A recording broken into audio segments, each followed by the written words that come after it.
Salam. Na ga videos, na ga comments. Jaruma ita me yasa ba a mata haka ba? Ai, jaruma ba haka aka mata ba. Waye kaza da kaza. Kun san Allah? Babu wanda suka bari. Kowa suka raina. Babu wanda suka bari. Ni ma lokacin na yi arrestin gaskiya zalla Fauziya Salisu Sa'idu, sai bayan kwana 8 suka yi setting ina up, sai aka kira ni akan in zo za mu kai Fauziya court. Na zo kenan na sauka daga mota, in kuka yi noticing wannan bidiyon police headquarters ne za mu shiga, shine aka sa suka cicikume ni, suka kakkama ni dan kawai ai wannan video in kuma 2 seconds din nan da za a yi recording a ce an yi arresting in ka sa sun yi arresting in ka is enough dan kai ai recording in ka a kaskanta ka a wulakanta ka, kun gane?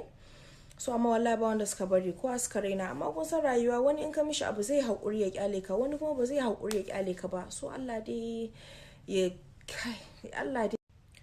Kun san Allah, duk mutumin da ya iya makirci da kulle-kulle da munafurci ba za ka iya da shi ba. Dan kai dama ba iya wannan halin banzan ka iya ba, baka iya kulle-kulle da munafurci a shiga nan a kulle a shiga nan hada aiwa ba za ka iya da irin wannan mutumin ba. Kuna ji kuna gani mutane da yawa ana musu mutum da gaskiyan shi, za ku ga an juya gaskiya, an danne, an take. Ni ma ba an yi min ba. Kuna ji kuna gani, kun gane? Kuna ji kuna gani, kai za a zalunta, kai za a wa abu, amma kuma a birkice da borin kunya sam za su nuna ba su bane, ba su yi ba.